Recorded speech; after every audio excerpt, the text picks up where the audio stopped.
श्री शिवाय नमस्तुभ्यम। हर हर महादेव। दोस्तों, आप सभी लोग जानते हैं कि 15 अक्टूबर 2024 यानी मंगलवार को पड़ रही हैं आश्विन महीने की प्रदोष तिथि। और दोस्तों, ये वो प्रदोष तिथि है जो आश्विन महीने में पड़ने वाली सबसे बड़ी तिथि है, क्योंकि यह मंगलवार को पड़ रही है, जो बहुत ही खास है। और दोस्तों, आप सभी लोग जानते हो, मंगलवार प्रदोष का अगर सबसे बड़ा कोई उपाय है तो वो 11 गेहूं के दाने वाला उपाय है। तो दोस्तों, इस प्रदोष के दिन आप लोगों को इस 11 गेहूं के दाने वाले उपाय को जरूर करना है। बहुत सारे लोग होंगे जिन लोगों ने इस उपाय को ना किया हो, मतलब पूरा साल निकल गया, उन्होंने किसी भी दिन इस 11 गेहूं के दाने वाले उपाय को ना किया हो। पर दोस्तों, आपके पास एक आखिरी मौका बचा हुआ है, जो कि 15 अक्टूबर के दिन है। तो इस दिन आप लोगों को इस वाले उपाय को जरूर कर लेना है, भले ही आपने पूरे साल भर इस उपाय को ना किया हो।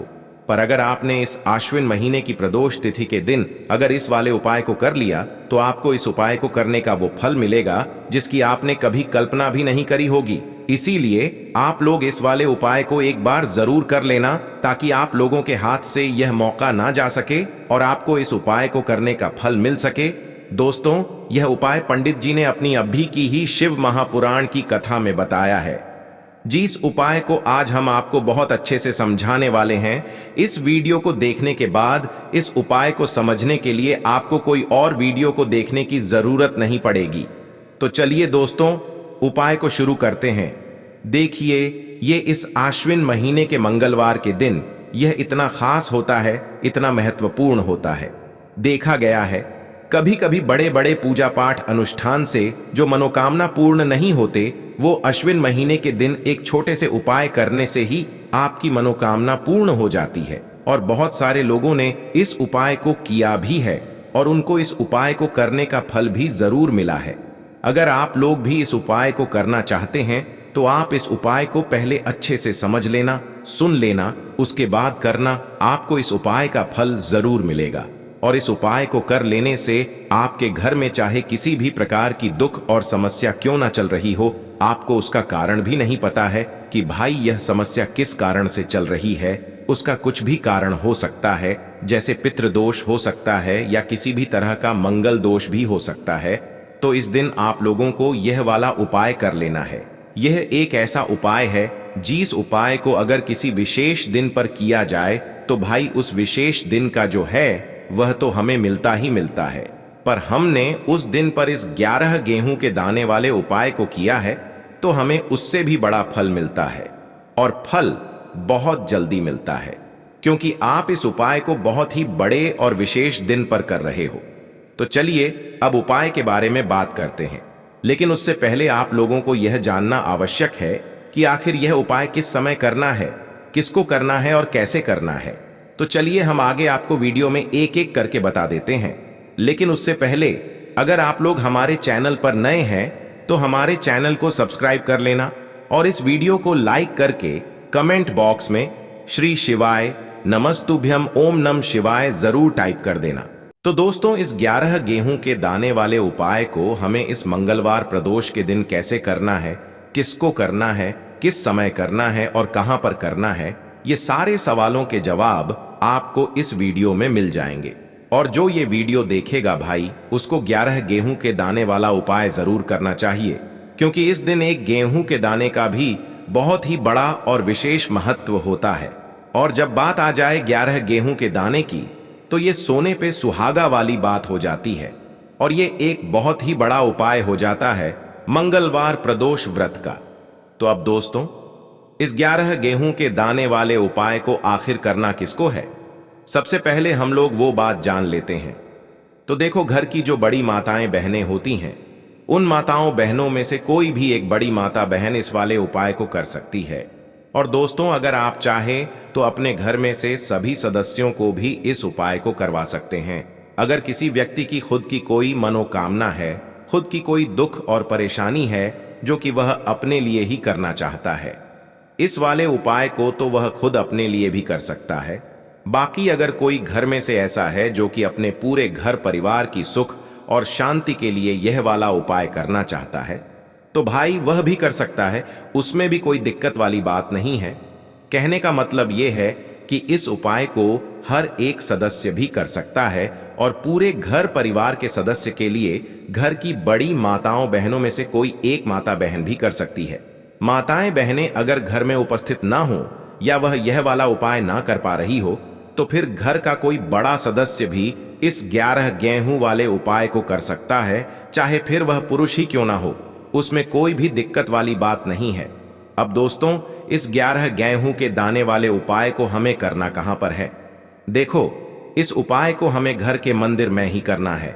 बहुत सारे लोग प्रश्न करते हैं, हर एक उपाय को करते समय क्या हम इस उपाय को घर पर या मंदिर में कर सकते हैं? देखो, तो इस वाले उपाय को आप मंदिर में करोगे तो अच्छा रहेगा, घर में नहीं करना है इस वाले उपाय को। उसके बाद में दोस्तों, जो अगला प्रश्न निकल कर आता है वो यह आता है इस उपाय को लेकर कि आखिर इस उपाय को हमें किस समय करना है, सुबह के समय करना है कि शाम के समय करना है? तो देखो, इस वाले उपाय को आप लोग सुबह के समय भी कर सकते हो और शाम के समय प्रदोष काल में भी कर सकते हो। अब अगर आप पूछो कि भाई साहब सबसे उत्तम समय कौन सा रहेगा इस 11 गेहूं के दाने वाले उपाय को करने का, तो हम आपसे बस यही कहेंगे कि इस उपाय को आप शाम के समय करेंगे तो ज्यादा बेहतर होगा, क्योंकि प्रदोष भी इस दिन है और इस दिन प्रदोष काल के बहुत महत्व होता है।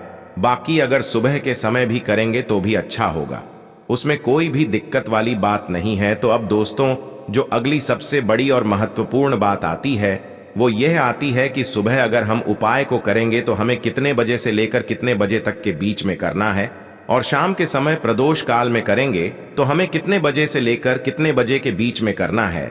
तो देखो, सुबह जितनी जल्दी हो सके आप उपाय को करने की कोशिश करना। बाकी अगर किसी कारणवश लेट भी हो जाओ, थोड़ी देर भी हो जाए, तो 10 या 11 बजे तक भी आप उपाय कर लेना, पर 12 बजे से ज्यादा देरी ना हो, ठीक है? इस बात का ध्यान रखना। उसके बाद में दोस्तों, अगर शाम के समय प्रदोष काल की बात करें, प्रदोष काल का जो समय है होता है वो शाम के 6 बजे से शुरू हो जाता है। मतलब शाम के 6 बजे से लेकर 7 बजे के बीच का जो समय होता है ये समय प्रदोष काल का समय होता है। पर अभी जो मौसम चल रहा है, इस मौसम में जो है शाम बहुत देरी से होती है, तो आप इस उपाय को 7 या 8 बजे के बीच में भी कर सकते हो। मतलब शाम के 6 बजे से रात 8 बजे के बीच में आप कभी भी इस वाले उपाय को कर सकते हो, उसमें कोई भी दिक्कत वाली बात नहीं है। परंतु मंगलवार के दिन कोशिश करना कि समय के अंतर्गत ही कर लो।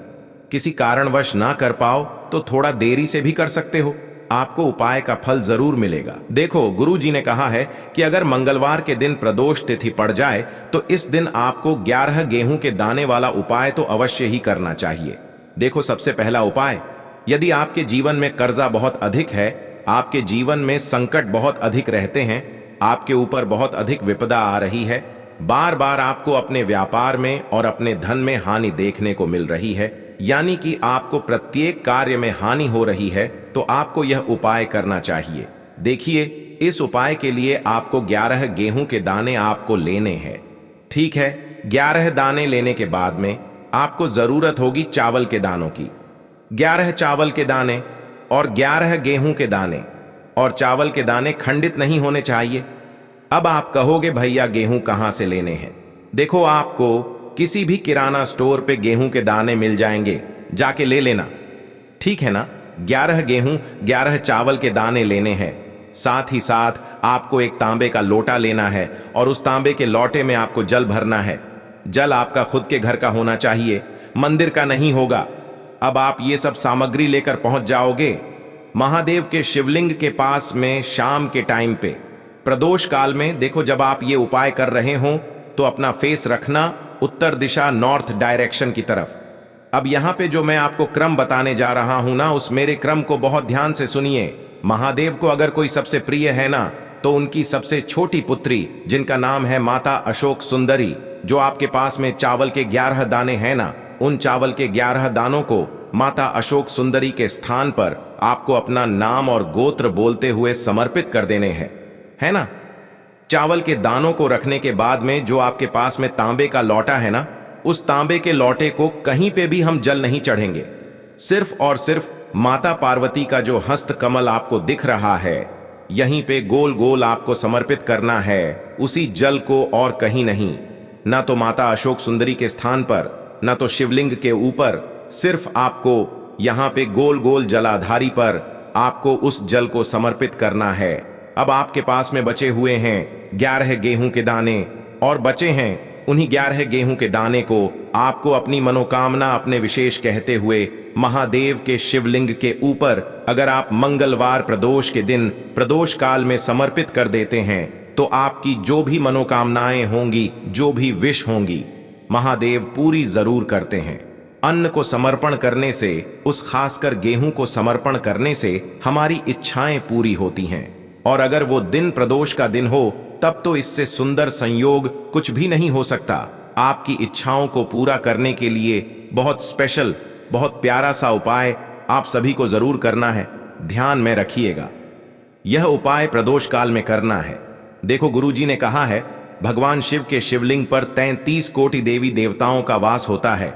अगर हम शिवलिंग के सामने कुछ भी उपाय करते हैं तो हमारे सभी देवी देवता हमसे खुश हो जाते हैं। यह उपाय आपको अवश्य करना है। देखो, सुबह के टाइम नहीं कर सकते, ठीक है। अब बात करते हैं अगले उपाय की। में देखिए, देखो यह उपाय आपके लिए सर्वश्रेष्ठ होने वाला है। देखिए, इस उपाय के लिए आपको मात्र 5 हरे मूंग के दाने आपको साबुत लेने हैं, खंडित नहीं होने चाहिए। इस बात का ध्यान रखें। और इसी के साथ मैं आपको एक तांबे के पात्र के अंदर अपने घर से शुद्ध जल ले लेना है। अब दोस्तों, इन सभी सामग्रियों को लेकर के आपको सीधे पहुंच जाना है भगवान शिव के मंदिर में। देखिए, इस उपाय को भी आप सुबह भी कर सकते हैं और शाम के समय में भी कर सकते हैं। देखिए, भगवान शिव के मंदिर में पहुंचने के बाद आपके पास जो 5 हरे मूंग हैं, उनमें से पहला जो हरा मूंग है, आपको शिवलिंग के सामने जो नंदी महाराज होते हैं और उनका जो पैर उठा हुआ होता है, वहां पर आपको पहला हरा मूंग समर्पित कर देना है और आपको ओम नमः शिवाय इस मंत्र का जाप कर लेना है। फिर आपको दूसरा हरा मूंग लेना है और शिवलिंग पर जो श्री गणेश जी वाला स्थान होता है, वहां पर आपको यह दूसरा हरा मूंग समर्पित कर देना है। यानी कि शिवलिंग के सीधे तरफ आपको ये दूसरा हरा मूंग समर्पित करना है और फिर आपको ओम नम शिवाय या फिर श्री गणेशाय नम इस मंत्र का जाप कर लेना है। तीसरा हरा मूंग का दान आपको भगवान शिव की सबसे प्रिय पुत्री माता अशोक सुंदरी वाले स्थान पर समर्पित करना होगा। शिवलिंग की जो जलाधारी होती है, जहां से जल बह करके आता है, उसी जलाधारी के बीच में जो कहीं कहीं उठी हुई लाइन होती है सांप की आकृति के रूप में, वहीं पर आपको तीसरा हरा मूंग समर्पित करना है और फिर आपको ओम नमः शिवाय इस मंत्र का जाप कर लेना है। अब दोस्तों, चौथा जो हरा मूंग है उसे आपको भगवान कार्तिकेय जी का जो स्थान होता है शिवलिंग पर, वहां पर आपको ये चौथा हरा मूंग का दाना समर्पित कर देना है और आपको ओम नमः शिवाय इस मंत्र का जाप कर लेना है।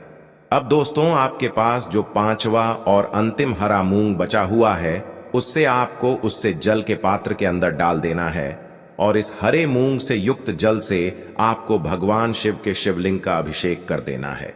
जल आपको बिल्कुल धीरे धीरे समर्पित करते जाना है और लगातार आपको शिव महापुराण के मूल मंत्र श्री शिवाय नमस्तुभ्यम इस मंत्र का जाप करते रहना है। फिर आपको शिवलिंग के सामने बैठकर, यदि आप अपने बच्चों के लिए ये उपाय कर रहे हैं, यदि आप अपने बच्चों की बुद्धि, ज्ञान और विवेक के लिए उपाय कर रहे हैं, तो उसके लिए आपको प्रार्थना कर लेनी है। या फिर व्यापार में वृद्धि करने के लिए ये उपाय कर रहे हैं तो उसकी कामना करते हुए आपको प्रार्थना कर लेनी है। या फिर अपनी नौकरी के लिए कर रहे हैं, या फिर अपने इंटरव्यू के लिए, या फिर धन की प्राप्ति के लिए कर रहे हैं, जिस भी कामना के लिए आप उपाय कर रहे हैं उसे परिपूर्ण करने के लिए आपको महादेव से प्रार्थना कर लेनी है और फिर आपको वापस अपने घर आ जाना है। पूज्य गुरु जी ने कहा है कि जो भी व्यक्ति इस उपाय को कर लेता है तो यकीन मानिए आपके जीवन की जो सारे संकट, कष्ट और बाधाएं ही वो सभी समाप्त होंगे। अब हम बात करते हैं अगले उपाय की। इस उपाय के लिए आपको एक दीपक लेना है। दीपक आप मिट्टी का भी ले सकते हैं और शुद्ध आटा मढ़कर उसका दीपक भी आप तैयार कर सकते हैं। दीपक के अंदर गोल बाती का प्रयोग करना है और दीपक के अंदर आपको शुद्ध घी का प्रयोग करना है। इसी के साथ में आपको मात्र एक फूल वाली लौंग लेनी होगी। अब यह एक दीपक और एक फूल वाली लौंग लेकर के सीधा आपको पहुंचना होगा बरगद के वृक्ष के वहां पर। देखिए, सबसे पहले तो आपके पास जो एक फूल वाली लौंग है उससे आपको बरगद के वृक्ष की जड़ में समर्पित करना है। देखिए, अगर आपके जीवन में कोई भी बड़ा संकट आने वाला है, कोई भी बड़ा कष्ट आने वाला है, तो वह इस उपाय के माध्यम से दूर होने वाला है। महादेव की विशेष कृपा रहेगी कि जो भी संकट आपके जीवन में आने वाला होगा वह भी दूर हो जाएगा। तो आपको एक लौंग समर्पित करनी है बरगद के वृक्ष की जड़ में, और वहीं पर आपको जो है गोल बाती वाला दीपक जो आप लेकर के गए हैं उससे भी वहां पर प्रज्वलित कर देना है। वटकेश्वर महादेव का स्मरण करते हुए देखिए, जब भी आपको जीवन में इस साल लगने लगे कि आपके जीवन में कुछ भी अच्छा नहीं चल रहा है, तब भी आप कोई उपाय करना है, तो इस प्रकार से आपको ये उपाय करना है। अब हम जान लेते हैं चौथे विशेष उपाय के बारे में। देखें, यदि आपके विवाह में, शादी में कोई भी समस्या आ रही है, यदि आपका जो कर्ज है वह दिन पर दिन बढ़ते ही जा रहा है, तो आपको ये चमत्कारी उपाय करना चाहिए। कोई भी समस्या अगर जीवन में है तो उसे दूर करने के लिए आप कोई उपाय करना चाहिए। मंगल दोष से जुड़ी हुई समस्या भी है तब भी आपको ये उपाय करना चाहिए। देखिए, इस उपाय के लिए आपको एक तांबे के पात्र के अंदर अपने घर से शुद्ध जल लेना है, और इसी के साथ में आपको एक चुटकी लाल चंदन लेना होगा। अब आपको क्या करना है कि जो लाल चंदन आपने लिया है उसे आपको उससे जल के पात्र के अंदर डाल देना है, और ये जल्द जो है आपको लाल चंदन से युक्त तैयार कर लेना है। और ये लाल चंदन से युक्त जल आपको भगवान शिव के मंदिर में लेकर के पहुंचना है। लेकिन ये उपाय भी आप सुबह से लेकर के शाम तक कर सकते हैं। अब दोस्तों, ये जो लाल चंदन से युक्त जल है, इससे आपको भगवान शिव के शिवलिंग पर धीरे धीरे अर्पित कर देना है, और आपको लगातार श्री शिवाय नमस्तुभ्यम इस मंत्र का जाप करते रहना है। देखिए, यदि आपके जीवन में विवाह से जुड़ी समस्या चल रही है तो आपको मंगलेश्वर महादेव का स्मरण करना है, और जीवन में अधिक कर्ज की समस्या है तो आपको आरण मुक्तेश्वर महादेव का स्मरण करना है। देखना, एक दिन आपकी सब तरह की समस्या जल्दी ही समाप्त हो जाएगी। तो इस प्रकार से आपको ये चौथा उपाय करना है। अब हम जान लेते हैं अंतिम और पांचवें उपाय के बारे में। देखिए, मंगलवार का दिन है और हनुमान जी भगवान शिव के रुद्र अवतार हैं, तो यह उपाय और भी खास हो जाता है। तो ये जो उपाय है विशेषकर आपको हनुमान जी के वहां पर ही करना होगा। देखिए, जब भी आपको ऐसा लगने लगे कि आपके जीवन में जो कर्ज है वह समाप्त ही नहीं हो पा रहा है, दिन प्रतिदिन बढ़ते ही जा रहा है, कष्ट जो है वह दिन प्रतिदिन बढ़ते ही जा रहे हैं, कष्ट जो है वह समाप्त ही नहीं हो पा रही है, यानी कि जीवन में जब भी कोई विपदा आती है, संकट आता है, तो हमें संकट मोचन हनुमान जी के मंदिर में जाना चाहिए। लेकिन यह उपाय बहुत ही खास है। इस उपाय के लिए आपको एक चौमुख दीपक तैयार करना होगा। आपको एक दीपक लेना है, दीपक के अंदर 4 बातियां लगानी है। देखो, बाती के लिए आपको मोली वाला धागा आता है कलावा का, उसकी भी बना सकते हैं, या फिर आप सफेद रुई की जो बत्तियां हैं उन्हें भी बना सकते हैं। अब आपको लेना है एक कटोरी सरसों का तेल, और अब इस दीपक के अंदर या तो आपको चमेली का तेल डालना है, या फिर जो आपने एक कटोरी सरसों का तेल लिया है उसमें आपको सरसों का तेल डालना है, और इसी के साथ में आपको मात्र एक फूल वाली लौंग भी लेनी है। देखिए, अब जो ये दीपक है और लौंग है, इन दोनों का आपको हनुमान जी के मंदिर में लेकर के पहुंचना है। अब सबसे पहले तो ये जो चौमुखी दीपक है, इसे आपको हनुमान जी के सामने प्रज्वलित करना है। दीपक को प्रज्वलित करने के बाद आपको वहीं पर एक बार हनुमान चालीसा का पाठ करना है, या फिर आप आरणमोचक मंगल स्तोत्र का पाठ भी कर सकते हैं। अब आपके पास जो एक फूल वाली लोग है, उनसे आपको अपने सीधे हाथ में रखना है। आपको प्रार्थना करनी है हनुमान जी से कि जीवन की जो भी संकट है, विपदा है, वो सभी आपकी कृपा से दूर हो। और ये जो एक लौंग है, इससे भी आपको उससे चौमुखी दीपक के अंदर डाल देनी है और अपनी मनोकामना बोल देना है। गुरु जी कहते हैं कि कुछ दिनों में ही आपकी सब मनोकामना पूरी हो जाएगी। तो इस प्रकार से ये सुंदर सा और सरल सा उपाय करना है। देखो, आज की वीडियो में हमने आपको जितने भी उपाय बताए हैं, सभी उपाय बहुत ही सरल है जो आपको करने हैं। देखना, आपके जीवन के सारे संकट और कष्ट दूर। उपाय को करते समय किसी भी प्रकार की गलती ना करें। अगर आपको उपाय से जुड़ा कोई सवाल है तो हमें कमेंट बॉक्स में पूछ सकते हैं। अगर आपको हमारी वीडियो पसंद आए तो हमारे इस चैनल को सब्सक्राइब जरूर करें